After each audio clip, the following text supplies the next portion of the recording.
ফের শিরোনামে মোদির ধ্যান। 2019-এর কেদারনাথের পর এবার কন্যাকুমারী। লোকসভা নির্বাচন শেষ হওয়ার আগে মোদির ধ্যানস্থ অবতার নিয়ে জোর জল্পনা। 2019 সালে কেদারনাথ দর্শনে যান প্রধানমন্ত্রী নরেন্দ্র মোদী। লোকসভা নির্বাচন শেষ হওয়ার আগেই সেখানে এক গুহায় ধ্যানে বসেন তিনি। মোদির সেই ধ্যানমগ্ন ছবি ভাইরাল হয়, সমাজ মাধ্যমে বহু চর্চিত হয় মোদির এই ধ্যান। 5 বছর পর ফের দেশে লোকসভা নির্বাচন। 7 দফার নির্বাচনে দেশের বিভিন্ন প্রান্তে ঘুরেছেন মোদি, প্রচারে ঝড় তুলেছেন তিনি। শেষ দফার আগে ব্যস্ততার অবসান ঘটাতে চান মোদি। এবার কন্যাকুমারীতে ধ্যানে বসবেন মোদি। কন্যাকুমারীর বিবেকানন্দ রক মেমোরিয়ালে যাবেন মোদি। সেখানকার জনপ্রিয় ধ্যান মণ্ডপমে ধ্যানে বসবেন তিনি। 30শে মে থেকে 1 জুন পর্যন্ত রক মেমোরিয়াল পরিদর্শন করবেন মোদি। প্রচার পর্বের শেষে তামিলনাড়ু পৌঁছবেন মোদি। স্বামী বিবেকানন্দের ধ্যানস্থলে বসে রাত দিন ধ্যান করবেন মোদি।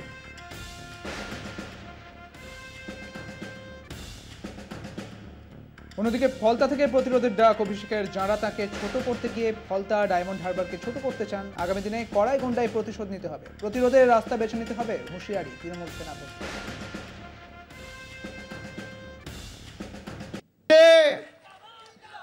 মিথ্যে কথা বলে অভিষেক বন্দ্যোপাধ্যায়কে মানুষের কাছে ছোট করতে গিয়ে যারা ডায়মন্ড হারবার আর ফলতাকে ছোট করেছে, আগামী দিন কড়ায় গন্ডায় প্রতিশোধ দিতে হবে। প্রতিরোধের রাস্তা বেছে নিয়ে তৃণমূলকে জেতাতে হবে 1 লক্ষের ব্যবধানে।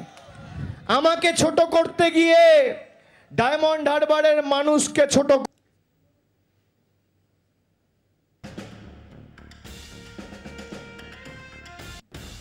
ঋতুপর্ণা সেনগুপ্তকে ইডি তলব। রেশন দুর্নীতি মামলায় তাকে সাক্ষী হিসেবে ডাকা হয়েছে। তদন্তকারী অফিসারদের দাবি, রেশন দুর্নীতির টাকা ঋতুপর্ণা সেনগুপ্তর অ্যাকাউন্টে ঢুকেছে। কেন তিনি টাকা নিয়েছিলেন, কে তাকে এই টাকা দেন, এই বিষয়ে জানতে তাকে তলব করা হয়েছে। হাজিরার সময় তার অ্যাকাউন্ট সম্পর্কিত নথিও সঙ্গে রাখতে বলা হয়েছে।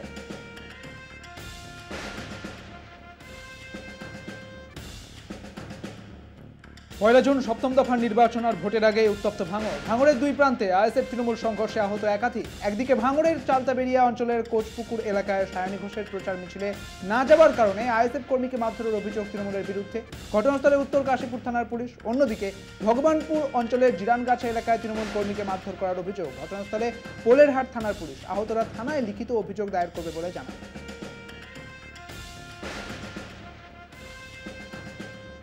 কত লোকজন দেখতে পাচ্ছি তো, অবস্থা খারাপ।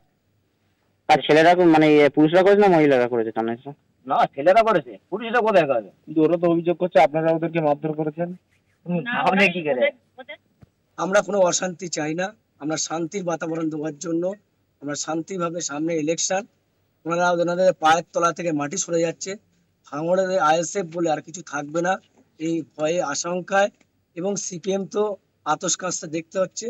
আইএসএফ আর সিপিএম মিলে এই নক্করজনক ঘটনা, একটা ফ্যামিলির বাড়িতে গিয়ে রাত তখন 10:30, 10:30 বাজে।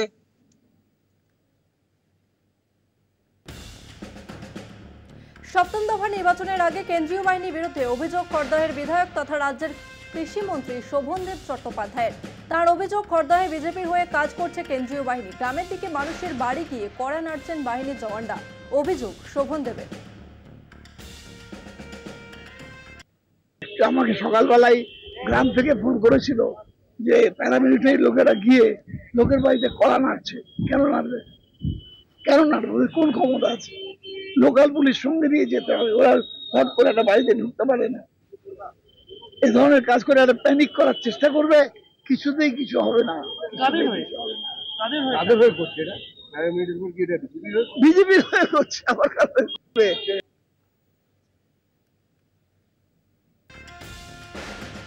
কলকাতা দক্ষিণ লোকসভা কেন্দ্রের প্রার্থী মালা রায়ের সমর্থনে বহরমপুর লোকসভা কেন্দ্রের তৃণমূল প্রার্থী ইউসুফ পাঠানের রোড শো। প্রচার শেষে জয় নিয়ে আশাবাদী তৃণমূল প্রার্থী ইউসুফ পাঠান। তিনি বলেন, মুখ্যমন্ত্রী মমতা বন্দ্যোপাধ্যায় এবং অভিষেক বন্দ্যোপাধ্যায় রাজ্যের মানুষের জন্য অনেক ভালো কাজ করেছেন, তাই তৃণমূলকে মানুষ অনেক বেশি আসনে জয় করবে।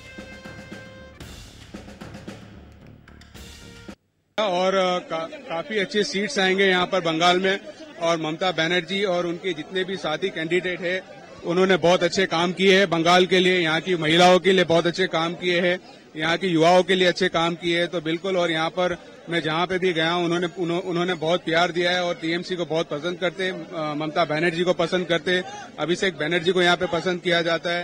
और यहाँ के लोग उन्हें बहुत पसंद करते हैं। तो यहाँ पे इस बार बहुत अच्छा प्रदर्शन होगा और बहुत अच्छे नंबर। ভোট গণনার দিন হাওড়ার সাঁতরাগাছির কাউন্টিং সেন্টারে গণনার দায়িত্বে থাকা ব্যক্তিদের সচিত্র পরিচয় প্রকাশের দাবি তুলেন বিজেপি প্রার্থী রথীন চক্রবর্তী। বৃহস্পতিবার সকালে হাওড়ার সাংবাদিক বৈঠকে রথীনবাবু জানান, তাঁরা ইতিমধ্যেই জেলার মুখ্য রিটার্নিং আধিকারিক হাওড়া জেলা শাসকের কাছে দাবি তুলছেন। গণনার কাজে শুধুমাত্র সরকারি কর্মীদের রাখার দাবিও তাঁর, প্রয়োজনে আইনে দ্বারস্থ হওয়ার কথাও জানিয়েছেন রথীন।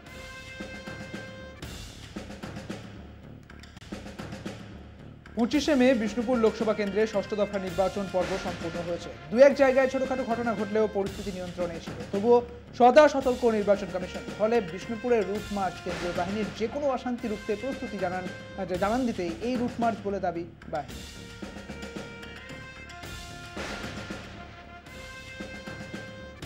অন্যদিকে দুটি পৃথক জায়গায় বোমা উদ্ধারে ব্যাপক চাঞ্চল্য মুর্শিদাবাদের ডোমকলে। আতঙ্কে এলাকাবাসী। ডোমকলের অম্বরপুরে ব্যাগ ভর্তি তাজা সকেট বোমা উদ্ধার। বোমা উদ্ধারের পরই শুরু অভিযোগ পাল্টা অভিযোগ। বুধবার রাতে গোপন সূত্রে খবর পেয়ে অম্বরপুর এলাকার আমকাঠাল বাগানের পাশের একটি চাষের জমি থেকে এই বোমা উদ্ধার করে ডোমকল থানার পুলিশ।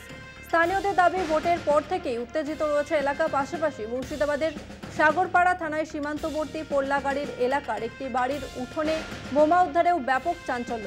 রাতের অন্ধকারে কে বা কারা বোমা রেখেছে তদন্তে সাগরপাড়া থানার পুলিশ। মুখ্যমন্ত্রী মমতা বন্দ্যোপাধ্যায় এবং মালা রায়ের বাড়ির কর নিয়ে প্রশ্ন তুললেন বিজেপির প্রার্থী দেবশ্রী চৌধুরী। তাঁর দাবি, বাড়ির জন্য কম ট্যাক্স দিচ্ছেন এই দুই রাজনৈতিক ব্যক্তি। আমাকে বললেন মমতা বন্দ্যোপাধ্যায় চিফ মিনিস্টার, যিনি কালীঘাটে থাকেন, প্রপার কালীঘাট কর্পোরেশনের আন্ডারে, সম্ভবত ওটা 73 নম্বর ওয়ার্ডের আন্ডারে, তার বাড়ির তিনি বাৎসরিক ট্যাক্স দেন 342 টাকা। যিনি প্রার্থী এবং কর্পোরেশনের চেয়ারপারসন তথা সাংসদ মালা রায়, শ্রীমতী মালা রায়, তিনি তার বাড়ির বা ফ্ল্যাটের ট্যাক্স দেন 312 টাকা। কালীঘাটে মমতা বন্দ্যোপাধ্যায়ের পাশের বাড়ি মিস্টার অমিতাভ মুখার্জি এবং দেবযানী মুখার্জি, ঠিক পাশের প্লটটা, তিনি ট্যাক্স দেন 4663 টাকা। এটা হচ্ছে পরিস্থিতি।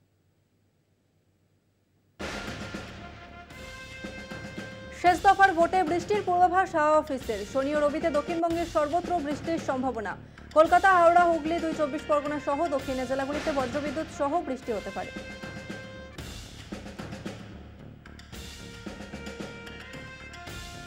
এবং 2 তারিখ, এই দুটো দিনেই দক্ষিণবঙ্গের সবকটি জেলাতেই কিন্তু আপনার হলুদ সতর্কতা দেওয়া হয়েছে।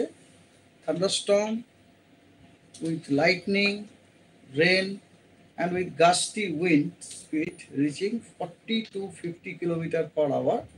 এটা আমাদের কলকাতা, উত্তর 24 পরগনা, দক্ষিণ 24 পরগনা তিনটেতে দেওয়া হয়েছে। 1 তারিখে, তার মধ্যে 1 তারিখও আছে, 2 তারিখও আছে এবং 3 তারিখ। লোকসভা নির্বাচনে প্রধানমন্ত্রী নরেন্দ্র মোদীর প্রার্থীপদ বাতিলের আবেদন খারিজ করল দিল্লি হাইকোর্ট। এই আবেদন করে আদালতে মামলা করেন ক্যাপ্টেন দীপক কুমার। ক্যাপ্টেনের অভিযোগ, 2018 সালে মোদী এবং তার সহযোগীরা মিলে একটি বিমান দুর্ঘটনার ষড়যন্ত্র করেন, যার চালক ছিলেন তিনি।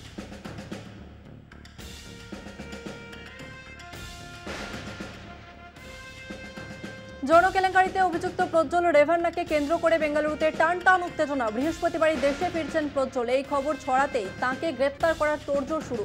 অন্যদিকে বেঙ্গালুরু আদালতে আগাম জামিনের আবেদন প্রজ্জ্বলের। সেই সূত্রে স্পেশাল ইনভেস্টিগেশন টিমের উদ্দেশ্যে নোটিশ জারি আদালতের। 31শে মে আবেদনের শুনানি। অন্তত 3টি যৌন কেলেঙ্কারির মামলায় অভিযুক্ত সংসদ সদস্য এবং সাসপেন্ড হওয়া জনতা দল সেকুলার নেতা প্রজ্জ্বল। তিনি গ্রেপ্তারি এড়িয়েছিলেন। সোশ্যাল মিডিয়াতেও ভাইরাল হয় প্রজ্জ্বল রেভান্নার যৌন কেলেঙ্কারির ছবি।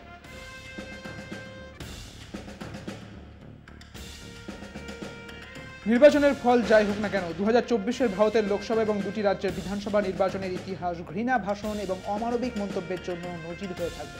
উড়িষ্যার ভোটে জিততে ভারতের স্বরাষ্ট্রমন্ত্রী অমিত শাহ ঘৃণা নির্ভর প্রাদেশিকতার আশ্রয় নিলেন বলে অভিযোগ উঠল।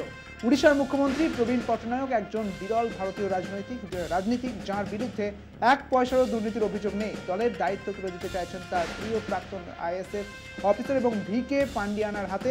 গত মঙ্গলবার উড়িষ্যার ভদ্রক লোকসভা আসনের চাঁদবলিতে নির্বাচনী বক্তৃতায় স্বরাষ্ট্রমন্ত্রী অমিত শাহ বলেন, গৌরবময় উড়িষ্যার কি এমন দুর্দিন যে একজন তামিল বাবু উড়িষ্যা সরকার চলবে এবং প্রাদেশিকতাকে নির্বাচনে ঘৃণা হিসেবে ব্যবহার করার এমনই নজির অতীতে কোনো স্বরাষ্ট্রমন্ত্রীর নেই। প্রধানমন্ত্রী নরেন্দ্র মোদী একটি নির্বাচনী জনসভায় বলেন, ষড়যন্ত্র করে নবীনকে কেউ অক্ষম করে দিচ্ছে না তো? আক্রমণ তীর ভিকে পান্ডিয়ানের দিকেও।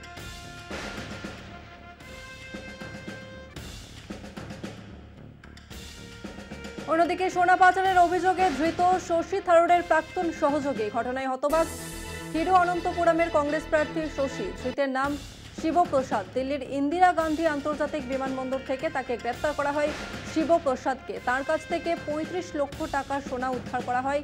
থারুর জানিয়েছেন তিনি কর্তৃপক্ষকে অনুসন্ধানে সমর্থন করেন এবং ভুল কাজের সঙ্গে তিনি নেই।